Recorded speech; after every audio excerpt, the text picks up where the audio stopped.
Okay, here's an example of where table mode can really help. And I've seen a lot of people have a lot of success with this sort of thing. It's not the only way to solve a problem like this, but it's the easiest way, I would say, for most people. And it probably makes the most sense. So the question is, just get those calculators out of the way.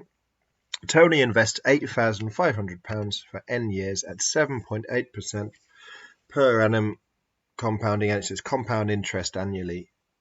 Compounded annually. The interest rate is fixed for the duration of the investment. The value of the investment after n years is given by V equals 8500 times 1.078 to the power n. Now, actually, there's no reason why the question should have to give you that. You should be able to work that out anyway.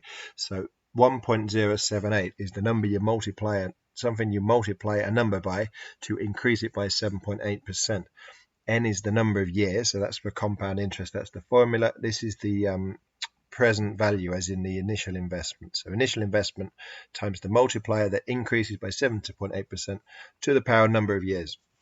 So the questions we need to solve: how long will it take for Tony's investment to amount to $12,000? It should say $12,000 or more. That's what they mean.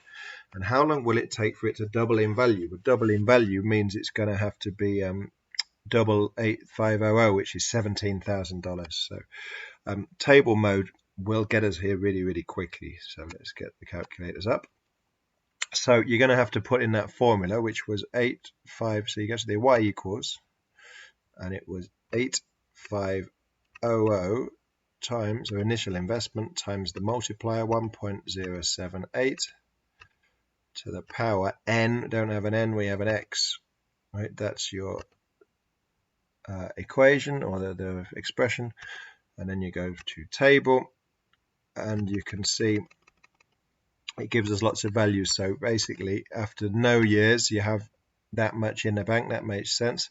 After 1 year, you've got 9163 in the bank. After 2 years, 9877, and so on. We're interested in when is it going to amount to 12,000 or more. So you literally just look down these numbers and look for the first number that's bigger than 12,000, which is 12374, and that happens after 5 years.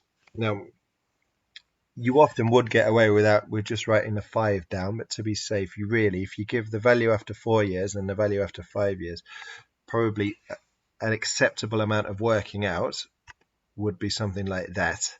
So you're telling us you've used the calculator to get the numbers, but you're saying, well, this formula gives 11479 after 4 years and 12374 after 5 years, so the answer is 5 years.